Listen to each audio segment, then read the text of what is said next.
দিতে চাই, এই আশা নিয়ে আমরা এই প্রোগ্রামে এসেছি, তাই তো না? ইয়েস।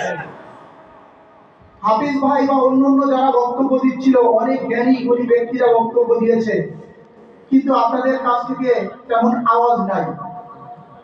একটি কথা মনে রাখবেন, বক্তা যতই ভালো হোক, শ্রোতা যদি ভালো না হয়, বক্তা কখনো বক্তব্য দিতে পারে না। আপনাদেরকে অনেক দূর দূরান্ত থেকে এখানে ডেকে আনা হয়েছে, এটা আমাদের জন্য নয়, আপনার জন্য আপনাকে ডেকে আনা হয়েছে। হাফিজ ভাই বারবার বলছে আমরা অমুককে করতালি দিব, তমুককে করতালি দিব। নো, কারোর জন্য আপনি করতালি দেন না, আপনি আপনার জন্য দেন। এটা কি জানেন? আজকে আরগন ফার্মাসিউটিক্যাল আমরা যারা সম্পৃক্ত হয়েছি, আরগনের প্রতি আমাদের কি দায়িত্ব, আর সেই দায়িত্বের কতটুকু আমি পালন করতে পেরেছি, আমি আমাকে প্রশ্ন করব, আমার কাজটা কি? আমি যখন আরগনে সম্পৃক্ত হয়েছিলাম, কেন সম্পৃক্ত হয়েছিলাম, কি কারণে এই কোম্পানিতে আমি এসেছি? কেউ কি আমাকে জোর করে এখানে নিয়ে আসছে, নাকি আমি নিজ ইচ্ছায় এসেছি? যদি আমি নিজ ইচ্ছায় আসি, একটি কথা মনে রাখবেন, একটি কথা মনে রাখবেন, এই কোম্পানিতে আপনি আসার কারণে কোম্পানি আপনাকে নিয়ে স্বপ্ন দেখেছে, এবং আপনার স্বপ্ন বাস্তবায়ন করানোর জন্য যিনি আপনাকে এখানে নিয়ে আসছে তিনিও দায়িত্ব নিয়েছে। কিন্তু আপনার স্বপ্ন যদি আপনি বাস্তবায়ন করতে না চান, কেউ আপনার স্বপ্ন বাস্তবায়ন করে দিতে পারবে না। পারবে? কিছু মানুষ আছে দেখবেন জেগে ঘুমায়, আর জেগে ঘুমানো ব্যক্তিদেরকে কখনো জাগানো যায় না। অর্থনৈতিক মুক্তির জন্য ভিতর থেকে যখন সোহেল ভাই কি জানি বলে গেল, টান টান উত্তেজনা, টান টান উত্তেজনা, ভিতরে যখন আপনার উত্তেজনা সৃষ্টি হবে, আমি সফল হতে চাই, আমি অর্থনৈতিক মুক্তি হতে চাই। আমার সন্তান যখন আমাকে বলে বাবা আমাকে একটা খেলনা কিনে দাও, দামি খেলনা, আমার সন্তানকে যেন আমাকে বলতে না হয় বাবা এটা তোমার জন্য না। আমি আমার সন্তানের প্রত্যেকটা চাহিদা, আমি আমার স্ত্রীর চাহিদা, আমি আমার ভাই বোন আত্মীয় স্বজনের সকল হক আদায় করার জন্য যতটুকু অর্থ আমার থাকা দরকার, ওই পরিমাণ অর্থনৈতিক মুক্তির জন্য আমি আরগনে এসেছি, রাইট অর রং?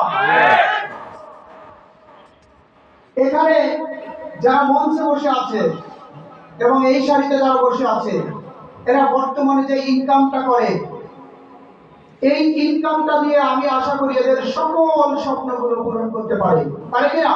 ইয়েস। আজকে যারা পিছনে বসে আছেন তাদেরকে উদ্দেশ্য করে আমি বলবো, আপনার জায়গা ওখানে না, আপনার জায়গার সামনে। এই স্বপ্ন নিয়ে যদি আপনি কাজ করতে পারেন, দেন আপনি সাকসেস হবেন, আদারওয়াইজ আপনি পিছনেই থেকে যাবেন। আমরা কি পিছনে থাকতে চাই নাকি সামনে আসতে চাই? আমি মুস্তাক, আমার ছোটবেলা থেকেই একটি অভ্যাস ছিল, আমার জীবনে আমি কখনো পিছনে বসার জন্য জন্ম হই না, এটা আমার স্বপ্ন, আমার চিন্তা। আমি কোনো কাজে পিছনে থাকি না। যে কোনো প্রতিষ্ঠানে যখন যেখানে গিয়েছি, আমার প্রথম টার্গেট ছিল আমি ওই প্রতিষ্ঠানে সম্পৃক্ত হওয়ার পর আগে কখন কিভাবে সামনে যাব। আমার একটাই লক্ষ্য, আমাকে সামনে যেতে হবে।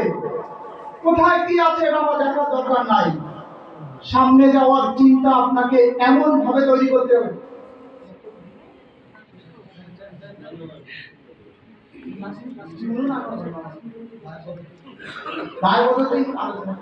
সামনে যাওয়ার চিন্তা এমন ভাবে থাকতে হবে, আমি অর্থনৈতিক ভাবে মুক্তি হতে চাই, সেই চিন্তাটা এমন ভাবে তৈরি করতে হবে যেভাবে চণ্ডীদাস রজগিরির জন্য গিয়েছিল।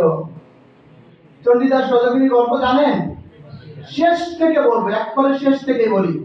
রজগিরি যখন চণ্ডীদাসকে গিয়ে বলছিল যে বাবু শুকনা পুকুরে বসি পেতে বসে আছেন কেন, উনি বলেছিল মাছ ধরার জন্য। মাছ পেয়েছেন, উনি বলছিল মাছে একটা ঠোকর দিয়েছে মাত্র। রজগিরি খুব জ্ঞানী ছিল, সে বুঝতে পারছে কি হয়েছে। শেষ ভাবেই বলছি আমি, সহজ করে, যেহেতু টাইম আমার কম, আমাকে এটা আমার খুব দুঃখ, আমি টাইমই পাই না, দুঃখ। একটা সময় আমাকে কেউ বক্তব্য দিতে দিলে আমার এই পায়ে পায়ে বাড়ি খাইতো, ভয় করতো, এই জন্য মানুষ টাইম দিতে, এখন বলতে পারি যে টাইম পাই না। তো রজগিরি চণ্ডীদাসকে ডাকছিল যে তুমি আমার সাথে দেখা করো। শুধু একটি কথা বলছে, দেখা করে রাত 12টার পরে আমার সাথে দেখা করবে। তার বাড়ির পিছনের বাগানের কল টপকায় তাকে এসে রজনীর সাথে দেখা করতে হবে। চণ্ডীদাস আসছিল, যখন তার সামনে চণ্ডীদাস এসেছিল, ওই সময় রজনী তাকে জিজ্ঞেস করছিল, চণ্ডী, তোমার কি আসতে কোনো অসুবিধা হয়েছে? চণ্ডীদাস এক বাক্যে বলেছিল, আমার কোনো অসুবিধা হয় না আসতে। কিন্তু তখন চণ্ডীদাসের পা দিয়ে রক্ত ঝরছে, অঝরছে। রজগিরি বলেছিল, তোমার পা দিয়ে রক্ত ঝরছে। তিনি বলছে, আমি খেয়াল করি নাই, কখন কেটে গেছে এটা আমি জানি না, কারণ আমি আমার রজগিরি রাখছি, আমাকে 12 বছরের সাধনা, সেই সাধনা আজকে আমার পূরণ হবে। এই জন্য কখন পা কেটে গেছে, হাত কেটে গেছে, এটা আমার দেখার সুযোগ হয় নাই। সাফল্যের নেশা মানুষের জীবনে যখন আসে, সে যদি এইভাবে সাফল্যকে চায়, কোথায় কি হচ্ছে আমার দেখার সময় নাই, আমাকে সাফল্য অর্জন করতে হবে, আমাকে অর্থনৈতিক মুক্তি দিতে হবে, তাহলেই কেবল সাফল্য সম্ভব, আদারওয়াইজ নট। বুঝতে পারছি? এই গল্পটা আমি কোন ট্রেনিং এ বললে এমন ভাবে বলি, যারা জীবনে একটু প্রেম করছে তারা কান্না করে। তো ওই সময় তো নাই। আজকে আমরা কেন সফল হচ্ছি না?